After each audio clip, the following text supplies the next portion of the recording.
Olá, boa tarde. Sou o Tenente Coronel Alves. Estou aqui para apresentar o trabalho Arma Laser para Destruição de RPAs, análise experimental da interação das fibras de carbono, de aramida e de vidro com a irradiação laser de 1,07 micrômetros. O trabalho foi realizado por mim e pelo Coronel da Reserva Wilson Rosa de Almeida. Então, para a apresentação do trabalho, vamos seguir o seguinte roteiro. Vamos passar pela introdução, materiais e métodos, resultados e análise e conclusão. Então, aqui introduzindo o assunto, né, é nítido que nos dias de hoje a gente tem uma proliferação de RPAs, né, são aeronaves remotamente pilotadas.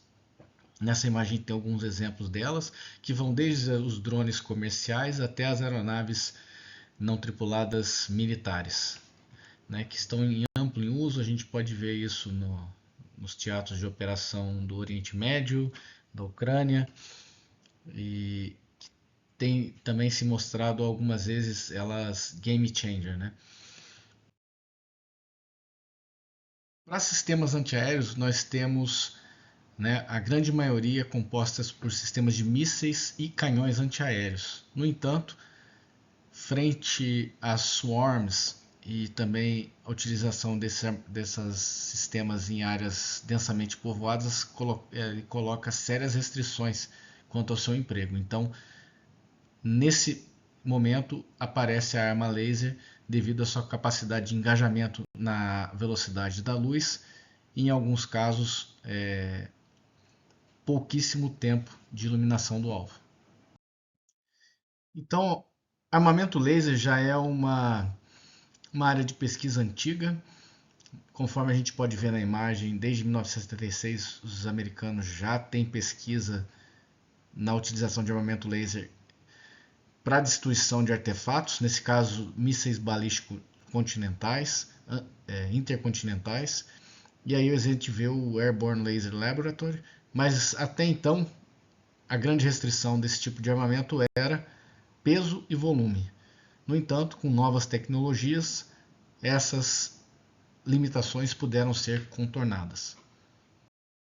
Nesse slide nós vemos já a evolução do armamento laser, que é o Laser Weapon System da Marinha Americana, que utiliza um sistema de laser de fibra ótica. No caso, o sistema utiliza 50 kW e é utilizado especialmente para bater drones e veículos navais não tripulados, com tempos de iluminação curtos e engajamento na velocidade da luz. Agora vamos falar sobre os materiais e métodos utilizados nesse estudo. Então, materiais e métodos eu usei do Instituto de Estudos Avançados, o IEAV. Eles têm lá um laser a fibra ótica IPG Photonics, que é um laser de 2 kW de potência, um feixe gaussiano de m² 8.9. Ele gera radiação na casa de 1,07 micrômetros e trabalha com uma focal de 160 mm. Nesse slide podemos ver o laser IPG Photonics do Instituto de Estudos Avançados, que tem seus módulos laser, cabeçote e a estrutura que nós utilizamos para fazer as coletas dos dados dos gases nocivos que eram gerados durante a queima e onde a gente repousava a placa do material composto para ser irradiada. Aqui nós temos os materiais que foram utilizados para os experimentos. Temos o plástico reforçado com fibra de carbono, aqui um exemplo da amostra e aqui um exemplo de microscópio de como as fibras eram distribuídas. Plástico reforçado com fibra de aramida, também aqui um exemplo do detalhe. E o plástico reforçado com fibra de vidro, aqui também um exemplo do detalhe. Então, o arranjo experimental, o feixe de laser que vinha aqui para o cabeçote, irradiava a amostra. Essa caixa, que era uma espécie de capela que fazia o recolhimento dos gases gerados pela queima. Aqui o suporte onde eram colocadas as amostras e o feixe laser incendia neste sentido na amostra. Então, nosso arranjo experimental, todas as amostras foram posicionados a 160 milímetros, a 25 centímetros da lente. Nosso objetivo era gerar um spot de 1 centímetro quadrado, né? Um spot bem maior do que aqueles utilizados nos experimentos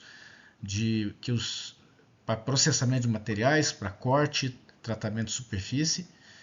As potências que nós utilizamos foram de 1 kW por centímetro quadrado, 2 e 4 kW por centímetro quadrado, e todos os gases tóxicos eram recolhidos pela capela que a gente projetou para o sistema. Então, todas as amostras elas foram irradiadas com o objetivo de se observar o comportamento do material, e a gente mantinha a irradiação, elas eram incrementadas até a gente atingir a ruptura total da trama do material. E agora os resultados e análises atingidos. Então, na irradiação da fibra de carbono, a gente pode ver que sempre existiu a presença de muita chama. E um detalhe especial em relação à fibra de carbono foi nesse slide nós podemos observar os efeitos da irradiação laser na placa de fibra de carbono, nas potências de 4, 2 e 1 kW, uma placa de 4 camadas. Observamos que a de 4 kW ela iniciou o processo de perfuração da placa, 2 kW também, porém 1 kW por centímetro quadrado ela desgastou, ela não conseguiu perfurar, né, por mais de 60 segundos que ela ficou irradiando. Aqui é uma imagem aqui já terminou a irradiação, a gente já não tinha mais nenhuma irradiação presente. E a gente vê uma forte incandescência do tecido, como se fosse um ferro quente já prestes a fundir. Provavelmente, conforme as referências, né, a temperatura de sublimação da fibra de carbono é em torno de 3.000 graus, então é extremamente alta a temperatura, e essa condição permanece ainda após a radiação. Nesse slide nós podemos perceber que na irradiação da fibra de aramida sempre tem a formação de forte chama, né? E também a formação de carbono e um comportamento semelhante ao da fibra de carbono, que é a presença da incandescência dessa estrutura. Porém, essa estrutura formada, esse carvão, ele é extremamente frágil e quebradiço, que se desmancha a menor vibração ou toque. E de todos os materiais, conforme eu vou mostrar à frente, a fibra de vidro foi o mais frágil de todos, tá certo? Ele se rompia, a fibra a resina epóxi rompia, queimava facilmente, e a fibra de vidro derretia rapidamente. Então aqui o exemplo, né? A gente pode ver aqui o vidro totalmente fundido aqui, a fibra e muita formação de fuligem. Então aqui uma imagem rápida para ilustrar os 3 tipos de placas de material compósito e a facilidade com que a fibra de vidro ela se rompia frente às placas de aramida e carbono para densidade de potência de 1 kW por centímetro quadrado. Agora, para 2 kW por centímetro quadrado, a gente pode ver que a fibra de carbono continua a ser o material mais resistente, né? A fibra de vidro e a fibra de aramida praticamente em 5 segundos de tempo. E importante também mencionar que aqui seria para 2 kW de densidade de potência.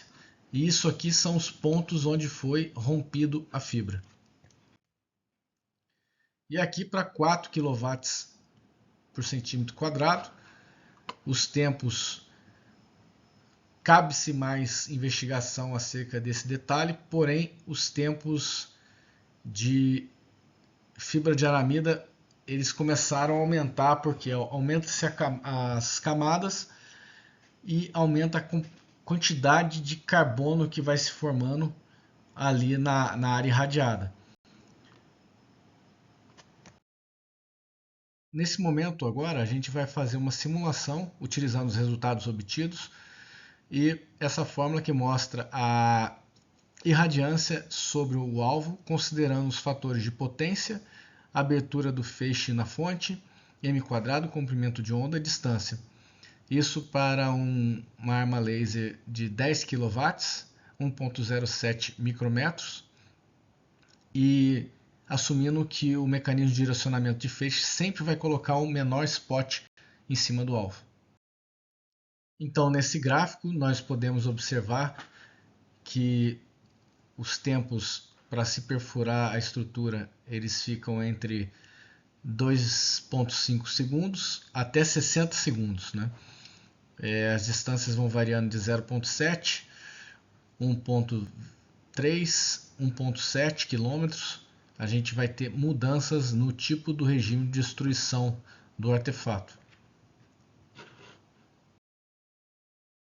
E agora o nosso gráfico para plástico reforçado com fibra de aramida, que ele chega a durar cerca de 5 segundos, a partir de 0,7 km entre 5 e 10 segundos, e acima de 1,7 km os tempos de irradiação do alvo são superiores a 10 segundos.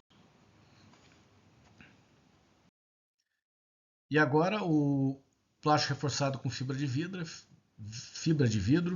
fica evidenciado a extrema fragilidade do metal frente à irradiação em 1,07 micrômetros, né, até 0,7 km em menos de um segundo consegue-se perfurar a estrutura, entre 0,7 e 1,7 entre 1 e 5 segundos. A partir de 1,7 então os tempos vão ser superiores a 5 segundos. Agora a nossa conclusão. Então a conclusão que nós chegamos ao final do estudo é que todos os materiais apresentam vulnerabilidade. A resina foi o material mais frágil dentre todos, porque ele sempre era o primeiro a ser danificado e a sua fragilidade explicada devido à sua baixa temperatura de transição vítrea. O plástico reforçado com fibra de carbono ele teve a maior resistência à ablação, porque a própria trama ela é extremamente resistente ao calor, sublimação em cerca de 3.000 graus. E o plástico reforçado com fibra de aramida e fibra de vidro, fragilidade frente à ablação. Em todos os experimentos nós tivemos forte formação de chama e incandescência e identificamos 3 mecanismos que a RPA pode ser destruída. A ablação, o material é rompido rapidamente, a gente pode ter exposições prolongadas e conseguir perfurar a estrutura do material com exposições de 5, 10, 20 segundos, ou, considerando a fragilidade da resina epóxi, as interações ela pode levar a dano estrutural, porque a partir do momento que nós rompemos com a estrutura epóxi, o material compósito ele perde suas propriedades de resistência. Então, por exemplo, se nós estivermos irradiando uma asa, pode ser que ela ela perca suas propriedades de sustentação e venha a se romper. Então foram esses os resultados alcançados. Obrigado.